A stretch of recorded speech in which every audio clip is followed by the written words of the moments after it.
Gulf നാടുകളിൽ പ്രവാസ ജീവിതം നയിക്കുന്ന ഒട്ടേറെ ആളുകൾ ഒഴിവു സമയങ്ങളിലോ അല്ലെങ്കിൽ അധിക വരുമാനം ലക്ഷ്യമിട്ടോ ചെയ്യുന്ന ഒന്നാണ് സ്വന്തം സ്വകാര്യ വാഹനങ്ങളിൽ ആളുകളെ യാത്രയാക്കുന്ന സർവീസുകൾ. പ്രവാസികൾക്കിടയിൽ സ്പെഷ്യൽ സർവീസ് അല്ലെങ്കിൽ ഫ്രീലാൻസ് റൈഡ് എന്ന് പൊതുവെ അറിയപ്പെടുന്ന ഈ രീതി ഒരു ചെറിയ സഹായമെന്ന നിലയിലോ അല്ലെങ്കിൽ എളുപ്പത്തിൽ പണമുണ്ടാക്കാനുള്ള വഴിയെന്ന നിലയിലോ ആണ് പലരും കാണുന്നത്. എന്നാൽ ആധുനിക നിയമനിർമ്മാണങ്ങളിലൂടെ ഗതാഗത മേഖലയെ പൂർണ്ണമായി ഡിജിറ്റലൈസ് ചെയ്യുകയും നിയന്ത്രിക്കുകയും ചെയ്യുന്ന സൗദി അറേബ്യയിൽ ഇത്തരം പ്രവർത്തനങ്ങൾ കടുത്ത കുറ്റകൃത്യമായി മാറിയിരിക്കുകയാണ്. ഒരു ചെറിയ ലാഭത്തിനു വേണ്ടി നടത്തുന്ന ഈ അനധികൃത ഡ്രൈവിംഗ് വർഷങ്ങളുടെ പ്രവാസ സമ്പാദ്യവും ജീവിത മാർഗവും തകർത്തെറിയുന്ന വലിയൊരു ദുരന്തത്തിലേക്ക് പ്രവാസികളെ തള്ളിയിടുന്നു എന്നതിൻ്റെ ഏറ്റവും പുതിയ ഉദാഹരണമാണ് റിയാദിൽ നിന്ന് പുറത്തു വന്ന വാർത്ത. സൗദി ഗതാഗത അതോറിറ്റിയുടെ റിയാദിലെ പ്രത്യേക സമിതി 3 പ്രവാസികൾക്കെതിരെ വൻതുക പിഴയും നാടുകടത്തൽ ഉത്തരവും പുറപ്പെടുവിച്ചത് പ്രവാസ ലോകത്ത് വലിയ ജാഗ്രതാ നിർദ്ദേശമായി മാറിയിരിക്കുകയാണ്. അനധികൃതമായി സ്വന്തം പ്രൈവറ്റ് വാഹനങ്ങളിൽ യാത്രക്കാരെ കയറ്റി സർവീസ് നടത്തിയത് തെളിഞ്ഞതോടെയാണ് ഇന്ത്യക്കാരനായ ഷാഫി നൂർ ഹസൻ, ഈജിപ്ഷ്യൻ സ്വദേശിയായ മുഹമ്മദ് ഖാലിദ്, ചാഡ് സ്വദേശിയായ അബ്ദുൾ റഹ്മാൻ മുഹമ്മദ് എന്നിവർക്കെതിരെ കടുത്ത ശിക്ഷാ നടപടി സ്വീകരിച്ചത്. 3 പേരിൽ നിന്നുമായി ആകെ 35,000 റിയാലാണ് പിഴ ചുമത്തിയിരിക്കുന്നത്. ഇതിൽ ഷാഫി നൂർ ഹസനും മുഹമ്മദ് ഖാലിദിനും 12,000 റിയാൽ വീതവും അബ്ദുൾ റഹ്മാൻ മുഹമ്മദിന് 11,000 റിയാലുമാണ് പിഴ വിധിച്ചത്. പിഴത്തുക പൂർണ്ണമായി ഒടുക്കിയ ശേഷം ഇവരെ 3 പേരെയും സൗദി അറേബ്യയിൽ നിന്നും നാട് കടത്താനും തീരുമാനിച്ചിട്ടുണ്ട്.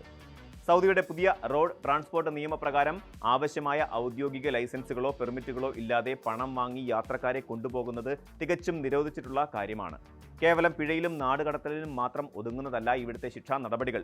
ലാൻഡ് ട്രാൻസ്പോർട്ട് നിയമത്തിലെ വ്യവസ്ഥകൾ അനുസരിച്ച് നിയമലംഘകരുടെ പേരുകളും തീരുമാനങ്ങളുടെ ചുരുക്കവും പരസ്യപ്പെടുത്തുകയും ചെയ്തിട്ടുണ്ട്.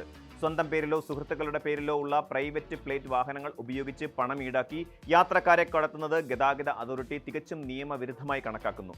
പ്രത്യേകിച്ച് വിമാനത്താവളങ്ങൾ, ബസ് ടെർമിനലുകൾ തുടങ്ങിയ പ്രധാന കേന്ദ്രങ്ങളിൽ വെച്ച് ആളുകളെ വിളിച്ചു കയറ്റുന്നതും പിന്തുടരുന്നതും കണ്ടെത്താൻ കടുത്ത നിരീക്ഷണമാണ് ഏർപ്പെടുത്തിയിട്ടുള്ളത്. യാത്രക്കാരെ കയറ്റാൻ ഉദ്ദേശിച്ച് ആളുകൾ തടിച്ചുകൂടുന്ന സ്ഥലങ്ങളിൽ കറങ്ങി നടക്കുന്നത് പോലും ശിക്ഷാർഹമായ കുറ്റമായി കണക്കാക്കപ്പെടുന്നു. ഇത്തരം നിയമലംഘനങ്ങളിൽ ഏർപ്പെടുന്നവരുടെ വാഹനങ്ങൾ 60 ദിവസം വരെ പിടിച്ചെടുക്കാനും തുടർച്ചയായ ലംഘനമാണെങ്കിൽ ലേലം ചെയ്ത് വിൽക്കാനും നിയമത്തിൽ വ്യക്തമായി വ്യവസ്ഥയുണ്ട്.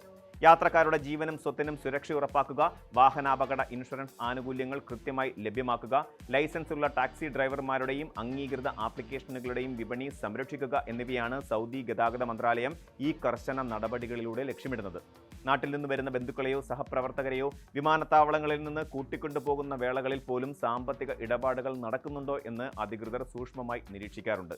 അറിയാതെ ചെയ്യുന്ന നിസ്സാര തെറ്റാണെന്ന് കരുതി ഇത്തരം സ്പെഷ്യൽ സർവീസുകളിൽ ഏർപ്പെടുന്ന പ്രവാസികൾ തിരിച്ചറിയേണ്ടത് ഒരു കാര്യമാണ്. നിയമത്തിന്റെ കണ്ണു തെറ്റിച്ചു നേടുന്ന ഏതാനും റിയാലുകൾക്ക് പകരമായി കൈവിട്ടു പോകുന്നത് സ്വന്തം തൊഴിലും കുടുംബത്തിന്റെ പ്രതീക്ഷകളും ആതിഥേയ രാജ്യത്ത് അന്തസ്സോടെ ജീവിക്കാനുള്ള അവകാശവുമാണ്. അംഗീകൃത ടാക്സി പ്ലാറ്റ്ഫോമുകളിലൂടെയോ ഔദ്യോഗിക പെർമിറ്റുകളിലൂടെയോ മാത്രം ഗതാഗത ആവശ്യങ്ങൾ നിറവേറ്റാൻ പ്രവാസികൾ പ്രത്യേകം ശ്രദ്ധിക്കണമെന്ന് സാമൂഹിക പ്രവർത്തകരും അഭ്യർത്ഥിക്കുന്നുണ്ട്. കൂടുതൽ വാർത്തകൾക്ക് news 18 Keralam YouTube channel subscribe ചെയ്യുക.